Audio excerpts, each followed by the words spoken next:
Once again this week, we have a special guest. Lauren Rodych-Eberle is back with us. And Lauren is here to chat today about relocating with a toddler. Lauren, you have one child, as we mentioned, Collins, and you're expecting another one here in the next couple of months, and you're also going to be moving. So tell me, how do you begin to prepare to move to a totally new city with a toddler? Yes. Moving in general is a lot, but with a toddler, it adds some fun and excitement to it, I would say.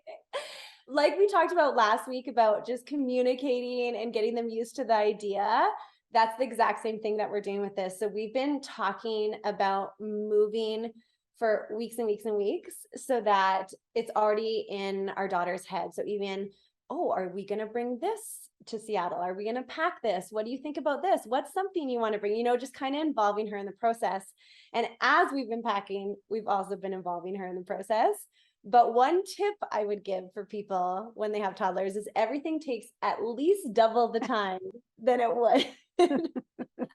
Partly because when you pack, they like to unpack, or they like to pack things that you're not planning on packing.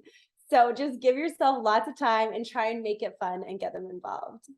Well, and now you were in Seattle for part of last year, but you also are moving this time to a different space than you were before. So, is Ye- that something that you think with a toddler you need to explain? Okay, we're going back, but it's a different location we're going to be in, or do you think that they just adjust no matter what?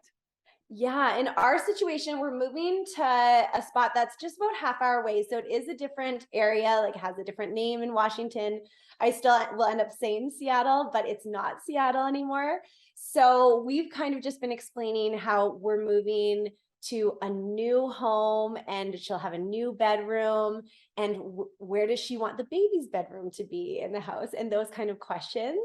But I don't know if she fully gets that it won't be like we won't be able to walk to Pike Place Market all the time like we did before. So that might come a bit after, but just talking about it as much as possible, I think will help.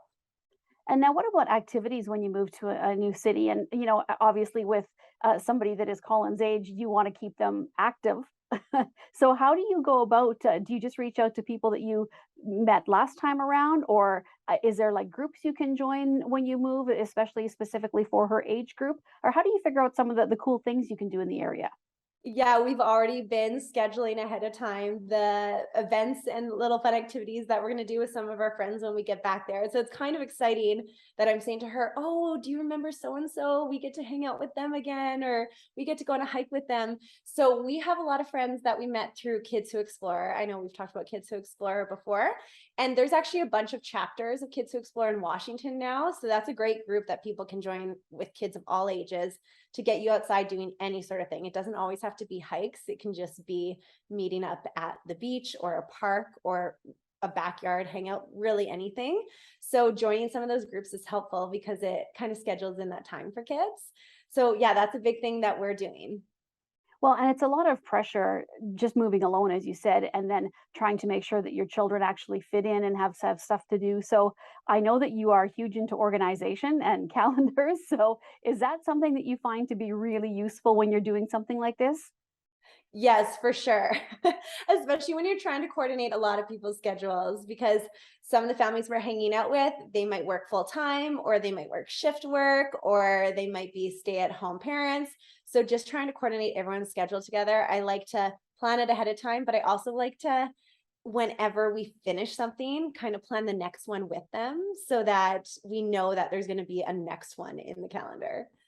Well, and I just want to touch on this one more time, Lauren. You mentioned Kids Who Explore. I know that you do a podcast, and we've talked about the group before, but this is a really great organization to find things to do with your children. And as you said, it's not just hiking; it can be a little bit of everything. So we don't have a whole lot of time to kind of explain everything about it. But if people are looking for information on that, is there a separate entity outside of your own website and social medias for Kids Who Explore? Yes, check out kidswhoexplore.com or on social, there's Kids Who Explore or there's Kids Who Explore Canada, Kids Who Explore USA. You could keep going. There's places all over the world and there's explorer families all over the world. So meeting up with those specific groups will get you set. All right, Lauren. Well, thank you so much for joining us, and we will be back to chat again with you next week. Thank you. See you next week.